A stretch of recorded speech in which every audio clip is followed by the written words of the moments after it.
Shalom uvracha to everyone on Thursday morning, beautiful, glorious morning, Erev Parshat Behar Behokotai, the Shabbat that we complete Sefer Vayikra.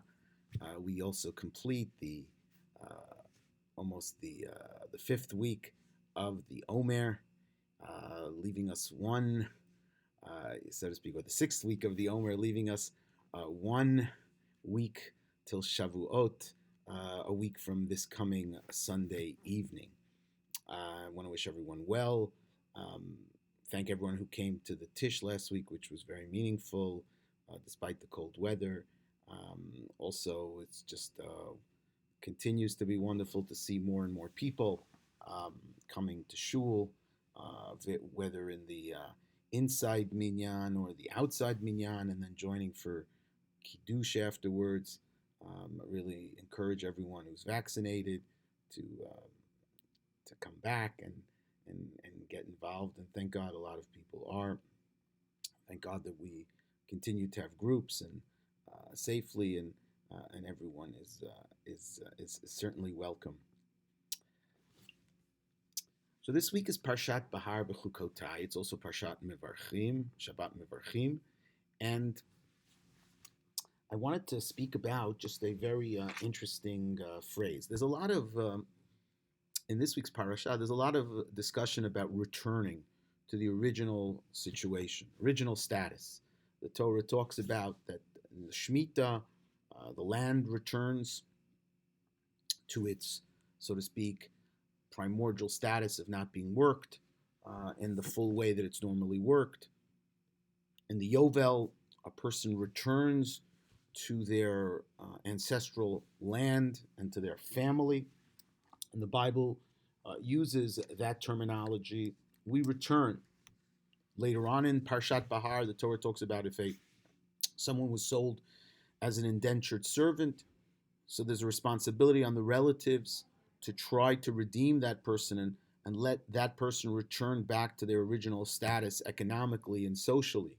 There's a lot of return, the repetition of the word Shabbat, of course, but also the repetition of the word Vishav, the return to the original status. And in that context, at the very beginning of the Parsha, when the Torah speaks about the Yovel, the Jubilee year, the Torah says, V'kidashtem et shnata chamishim shana in Pasuk Yud, Ukratem dror ba'aretz l'chol yosheveha. You shall call liberty, declare liberty throughout the land. It's on the Liberty Bell in Philadelphia, this verse. Yovel tiel lachem, it should be a Jubilee year. V'shavtem ish el achuzato, v'ish el mishpachto tashuvu. The Bible says that a person returns to their original achuzah, their original land holding, where their family was, and a person returns back to their family. It's interesting, that term, the ish al mishpachto tashuvu. The Nitziv of Volozhin, Rav Naftali Tzvi Yehuda Berlin, has a wonderful comment on this verse. He says as follows. He says, when the Torah first uses the term Vishavtem ish el achuzato, person returns to their original, so to speak, chava, their original ranch, their original land holding. Says the Nitziv of Volozhin, who lived at the close, in the middle and the close of the 19th century. V'hapshat, the hashava rishona efshar lefaresh shiavo lo'oto shana limkomo ulemishpachto litraot imam v'achar kach yachazor limkomo harishon. So the Bible, when it says originally that a person will return, so one could get the impression that you simply, for that year, you return to your original homestead, your original home, and you meet up with your family. But suggest the Nitziv, the second phrase, it says it a second time, V'ish el mishpachto tashuvu, uperush tashuvu, shiashuvu l'chalutin b'mishpachtam, that they totally come back to their family. They don't just come and for that year come and see their family. The land is returned, but there is a sort of gathering together of the family. The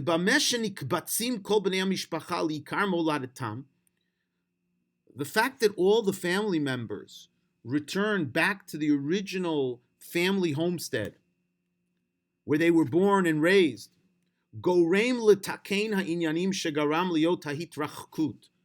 can be an opportunity to fix, to correct the problems that emerged, that the family was separated, that people had to sell things off, that the family went all over the world and all over the country, and maybe not physically, but maybe the idea of that there was a distancing. And they will be together with the whole family.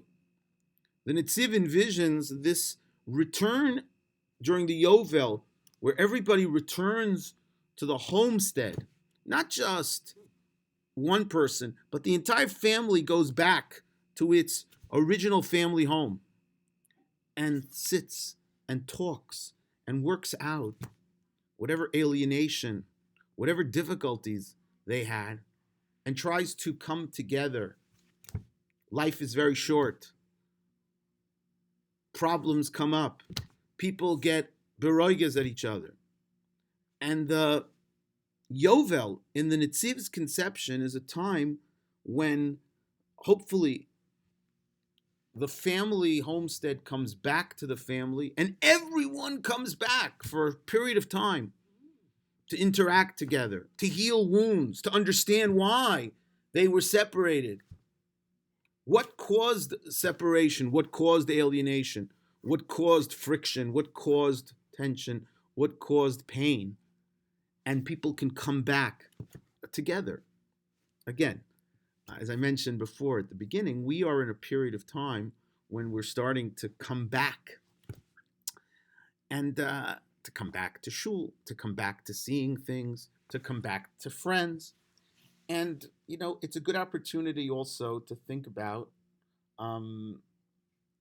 healing, if there were healing the fraying of bonds, healing alienation, healing a sense of being separate from family members, and then by extension, close friends, and by extension, acquaintances, to see what we can do to repair the rifts, to repair the tensions, as the Netziv says, Goreim letakein ha'inyanim shegaram liot hitrachakut, can fix the schisms and fix the fissures that created alienation, created distance, created the fact that family members had to sell off this and go away and do this and that.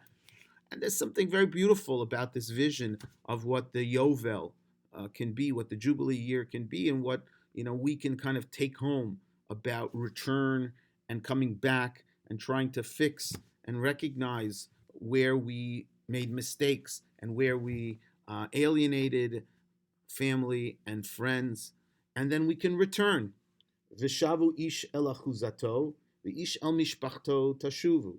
It's a very powerful idea. Again, this, in our day and age, especially if we're not agrarians, we're not farmers, we don't necessarily experience the Shemitah and the Yovel in their full sense. But this message is something that's eternal, that goes across all kinds of societies, agrarian societies, mercantile societies, societies where there's, our financial data society, our knowledge society, and hopefully we can internalize it, and it can be something that we keep on the front burner, especially as we come back to our somewhat in slow motion, somewhat of our regular situations in lives. Thinking about what we can do to heal the rifts, to come together, and to really feel that sense of mishpacha, both in the narrow nuclear sense, the extended family, and the family of community. Shabbat Shalom, and hope to see everyone.